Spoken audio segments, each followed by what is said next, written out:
Hello. How are we? You have to unmute. Every time. You're not the only one. Everyone does it every single week. How are you? Oh, I'm doing very well, thank you. How are you? I am good. Good. I'm gonna I know see. we're waiting for 2 or 3 more people. Okay, no rush. Okay. So if you want to get us started, Wonderful. you can kind of edit and put it And together. do your thing. All right. Well, Michael actually told me very little about what's happening other than it's a ton of fun and it's roundtable style. So, I'm so glad. Well, I'm Opus Night. yes, nice to This meet is you. Night Vision. Welcome. Thank you. I love the name also. Oh, thank you. And can we have your name and you want to tell us a little bit about your book? For sure. So I'm Doug, or in the author world known as D. William Lansborough. I have 2 books out right now, both in the same series. The first is Archangel, the second is Revelations, and they're both dark fantasy, angels versus demons stories. I Uh, love it. Thank you. Nice. I do too. I bet you uh, had so much fun. oh, yes, absolutely. And I still have 4 more books to go in the series. Mm. So I'm still having a lot of fun. And yeah, it's just, I wanted to take this classic good versus evil. Everyone knows angels versus demons, tale Hmm. as old as time kind of thing. But in my world, there was the war between heaven and hell won. And so this takes place 10 years after that war. And Gotcha. our archangel Uriel and his half demon friend Chandra are trying to figure out, what the heck are we supposed to do in this new Mm. world? How are we supposed to fix things? So I have a ton of fun with it. Orpheus is my muse over here. And actually, when I write things regarding him, a lot of the plot happens to be about the different direction that you've taken as well, which is Awesome. amazing. So what you've written touches my heart. I can't wait for it to come out. It Thank sounds you. wonderful. I do. The second one just came out in December 10th. Okay. And my first one I put out in February of 2019, February 12th, I think, maybe. I don't know. You'd think I'd know that offhand, but It goes quick. right? You're writing, you're absorbed. Exactly. And this past year has felt like 20 years all Mm, smushed into one. So, it I might have get come it. out 21 years ago. Who knows? Yeah. How long have you been writing? Um, in like a professional standpoint, a few years. My day job is marketing and communications for a charity, and I do freelance writing and editing. Before that, it took me 5 years to write Archangel because it was, right when I felt like it, when the inspiration hit me. And then the inspiration wouldn't hit me. I was in school at the time as well. Mm. So it's like, okay, I have schoolwork. Okay, it's summer break. I have to go do stuff outside. I have a job. Life got Um, in the way. exactly. And if it didn't get in the way, I found an excuse for it to get in the way. Yeah. Yeah. So We're it all wasn't guilty of that. exactly. And it wasn't until late 2018, I guess, where I'm like, okay, I have this finished book. It's gone through beta readers. I love how it is. Let's actually get this going. Let's get it to an editor. Let's get it out there. Mhm. And so yeah, that was 5 years. And then Revelations took me from essentially that point, February 2019, until December 2020, to from start to finish, from first draft to publication, which Nice. yeah, substantially better for me. So Now, who is your favorite character? Do you have one? I have 2. Yeah. Okay. um, Tell us. and it's funny because my main character Uriel, the first character I came up with and the one that I built this whole kind of world around, is not my favorite. Um, Hmm. he's a great character, don't get me wrong, and he's complex, and I love giving him those layers. But Chandra is our half demon, Mhm. and she's was born into this world. She's only about 7 years old, but because she's half demon, she's matured to what humans would consider adulthood. Right. So she has all that kind of experience under her belt, but she doesn't really know what it's like to live outside of an earth ruled by demons. So she's sassy, she's witty, she's sarcastic, she's rude, Nice. But at the same time, she's really endearing as well. Like there's kind of this side to her where she knows she's in over her head, she's overwhelmed, but she just keeps going anyway, which is lovely. But then my second favorite character is my recurring antagonist, who's actually a human named Dante, and he hates angels. He's actually on the side of demons, and that's because angels killed his family. And so he's really dedicated the last few years training himself to be an angel killer. And so he is so flawed, like almost beautifully flawed, if I dare say that Definitely. like it makes for the best villains, I find, when you can kind of relate to them. And I love telling this story, but I had this one person who read the book and tweeted at me and said he was hashtag Team Dante, which was like I didn't even know it was a dream of mine to have that happen, but it was a dream come true then. It was just so cool. I bet. That is awesome. Yeah. So just loving it. With writing the dialogue, did you find it difficult when it came to the little girl? No, so Chandra's actually a sister. She's a twin, but the other twin is not half demon. So even though Chandra is about 7-8 years old, almost in Revelations, she has the full intellect of a grown adult. So writing her, no problem. Writing her sister was a little bit more of a challenge. And it's funny because, no problem writing angels, no problem writing half demons, no problem writing evil humans or full demons or other monsters. But then it comes to a human child and it's like, how do words work? Yeah. Now, did you use anyone as a frame of reference there? Any nieces or neighbors or anything like that? Maybe not consciously. I have a niece that I guess she's about 14 now. But because I was in my late teens, no, I'd be early teens, I guess, when she was born. I was, I babysat her all the time. I looked after her when I could. There was no pandemic back then, so we could see family members whenever we wanted. So I feel like maybe I kind of used some of that now that you asked the question. Never thought of that before. I know there's been questions I've been asked multiple times, and until someone asks you the actual question, it never dawns on you. Yep. Just they came to me. No, there's someone somewhere. At least that little piece. Yep. So. Which is cool. Huh. That's interesting. Yeah, I think it's wonderful. And when does you said there's 4 in the series? There's 4 more, so there's actually 6 total. There's 6. And so I'm actually right now, I took an online horror writing course in December. So I'm actually focusing really hard on writing a horror novel right now, which is a far cry from the dark fantasy. I mean, there's overlap for sure, but the pacing is so different in horror than it is in my action-packed angels versus demons stories that it's a bit tricky, but I'm really focusing on getting that done, hopefully by the end of this month, at least the first draft. And then I'm going to focus, once that's kind of out for review, focus on writing the 3rd book, and I want to get that out by the end of this year too. So what was the hardest part to write? In Archangel, which one taxed you the most? It's tough because in Archangel there's this one scene that I can't say in case anyone's like, oh, I'm gonna read that because it's a huge spoiler.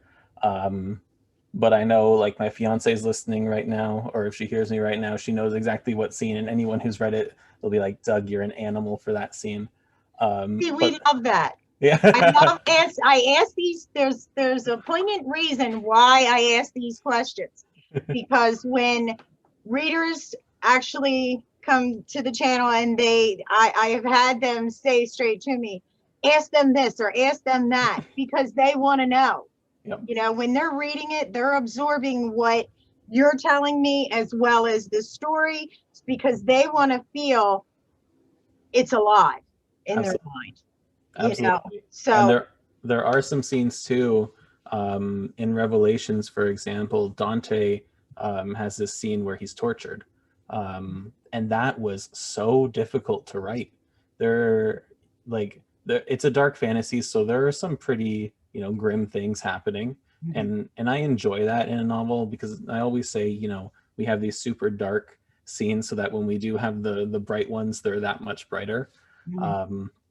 But those dark scenes, anything that, you know, involves pain that people shouldn't be experiencing, whether physical or emotional or mental, those ones are tough to write. And sometimes I have to, you know, push the laptop away for a second and be like, okay, I need a break.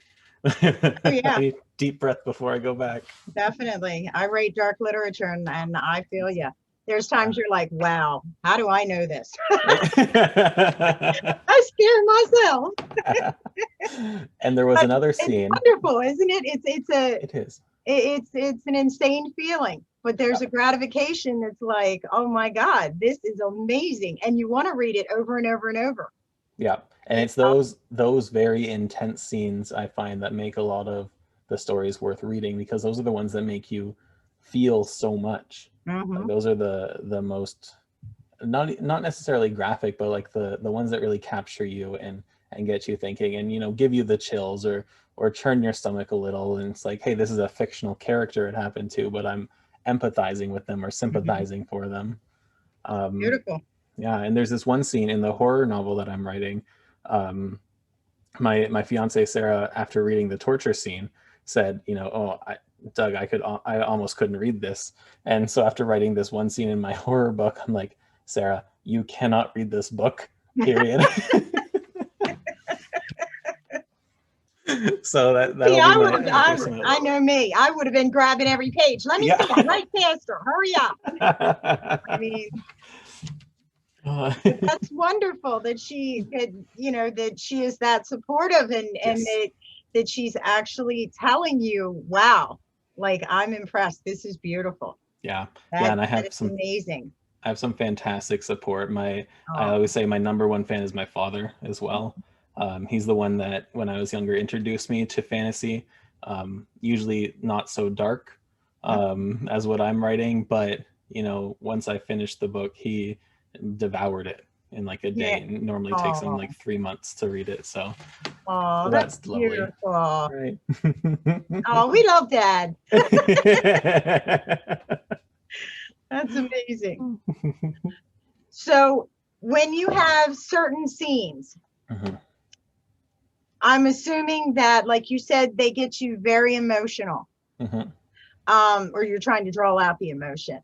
Are there certain scenes as well that you're like, oh, this is crap, and you know it immediately, I have to get rid of this, this has to be changed? Or does it come at the end, when you're, say, after the first draft and then the second draft, or the editing process? Where do you usually catch yourself saying, this has to change? Yeah, I think it's a little bit of a mixed bag. So what I did with Revelations and what I'm trying to do with my writing going forward is get that first draft done.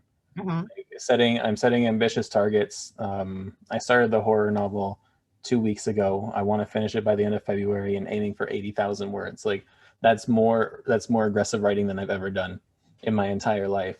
And as I'm writing it, you know, I'll crank out this scene and I'll say, okay, this isn't exactly how I want it. And so I'll just either mark it, or, you know, if it's a notable scene, if it's one of the big scenes, I'll just remember I have to go back and fix that. But I know I will once, you know, I finish it, I step away for a week, then I come back and start rereading it.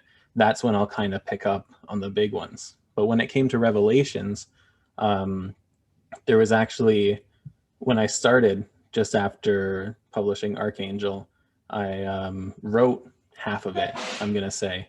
Bless you. I wrote half of it. And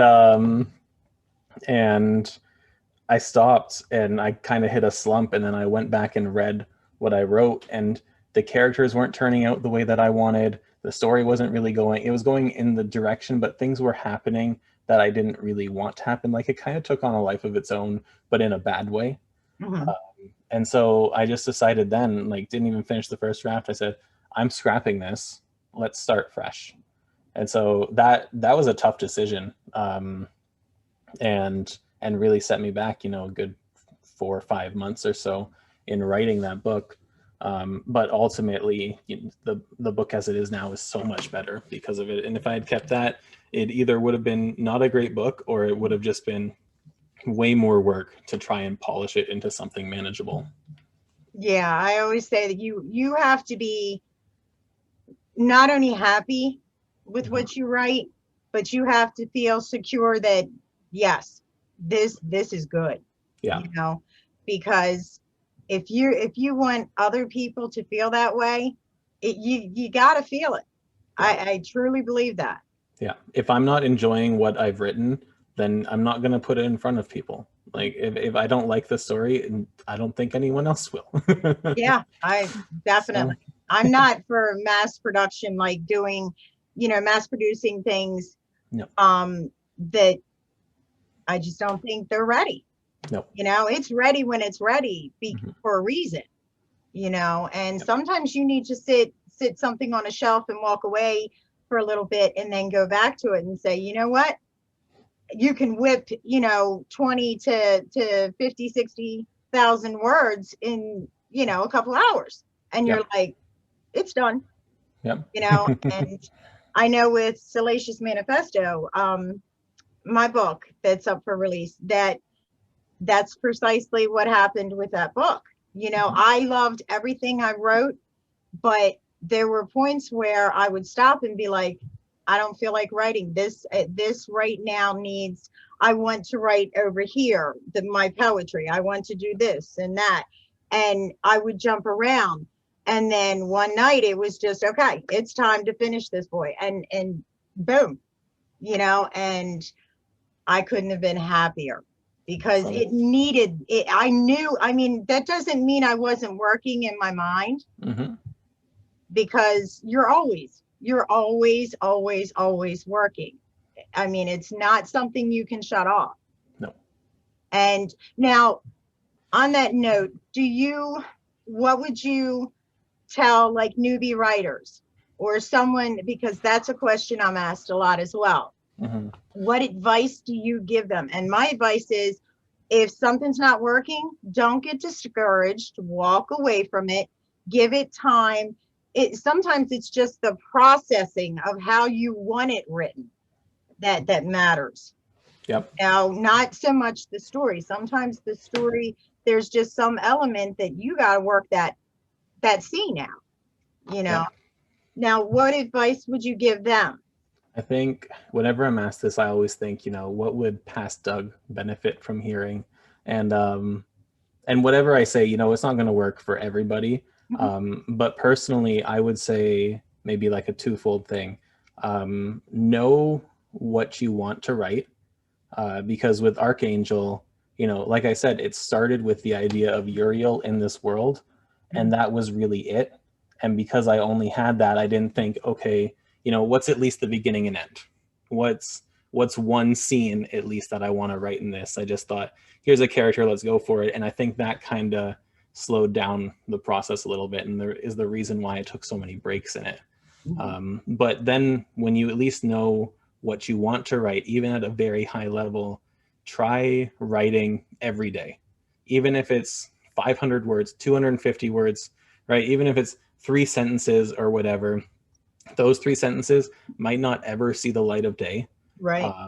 And whether you're working on 1 project or 2 or 4, like you said, you can take a break if you're really not feeling one, but don't take a break from writing. Just take a break from that project or that idea.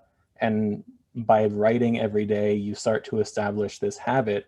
And some people recoil from the word habit being, next to something artsy like writing or creative like writing. But when you start to establish that habit, it also kind of kicks your creativity in the butt. It gets it going so that when I do sit down to write in the morning, like I try to every morning, it's like I'm ready to write. The ideas are already kind of itching to get out, and I'm not just sitting staring at a screen, because I've kind of, conditioned myself now to say, this is writing time. Okay, time to just have fun and write. Definitely. Now, are you an indie? Yes. Yeah. And I made that decision. Sorry. No, go ahead. I was going to say, I made that decision a while ago. ever since I was in grade 5, which is 12, maybe 12 years old, I said, you know, I want to be a writer. But back then, and until, I don't know, I want to say maybe 10, 12 years ago, writing had a lot of gatekeeping that went along with it. And people would say, you're not going to make a career out of writing unless you're lucky. And, you know, the same with being a musician or being an actor. There's just so much out there and so limited, so few avenues that it could have been accepted through. And so when I decided to take writing seriously, I said to myself, you know, what path do I need to go down to make this successful? And that's when I learned more about indie publishing and just all of the cool things that you can do with it and all, you know, the control that you have. And I think that there's still definitely a stigma attached to indie publishing. And I like that you called it indie publishing because I do as well. A lot of people still say self-publishing, but that's really where the stigma is attached to, is that term. But I always think to myself, you know, I started my own business doing freelance writing and editing, and no one says you started your own business because you aren't good enough to write for a company, right? Exactly. So it's not that anyone's indie publishing because they're not good enough to write this story, is that they have more control over it, and it's just a completely unique and very cool career path. That's wonderful. And I get really cool covers out of it too, which actually I have some here. I don't know everything. So I have, there's Archangel. Oh, that is beautiful. Obsessed with them. And then there's the back, and there's Chandra, my favorite. Oh, I love the skeletons. And then here's Revelations, and there's our demon on there with Chandra and Uriel, and then on the back we have some more demons and a dead angel in the bottom there. I'm excited. I can't wait to read it. Well, both of them. Thank you. Definitely, actually, the series. The whole thing. I'll definitely let you know what I think.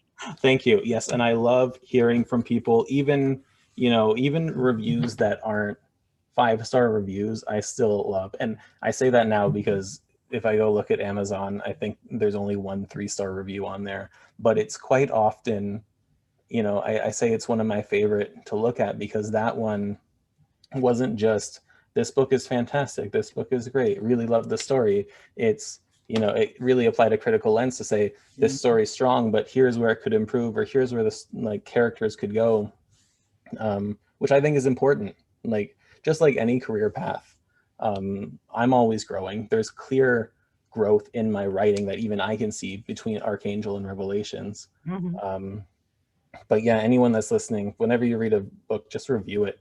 Just you don't have to drop, be honest. Exactly. Or even just drop a rating, right? Even if you just drop those 1, 2, 3, 4, or 5 stars, we definitely appreciate the words that go along with it. But you know, every little bit helps when you're doing your own thing out there. So I'll leave a little notation. Call Opus. Yeah. I'll see you on the show and I'll tell you what I think. I am not silent, trust me. Now, how long do you see yourself, how do I put this? Do you always see yourself writing fantasy, or I know there are 2 different type of structures that you have these stories. Is there any other type of genre that you want to explore that interests you? So like I said, dark fantasy, the Shadows Advent series is dark fantasy. And that's, you know, that's my home sweet home. That's where I feel most comfortable. And I'm trying out horror, which again is kind of genre adjacent, I guess you could say. But in my head, kind of burrowing away, I have this really cool idea for a sci-fi story, but it's kind of like near future sci-fi, because I don't think I have a good enough understanding of, you know, rockets or or other planets to write convincing like far sci-fi. And I also write urban fantasy short stories.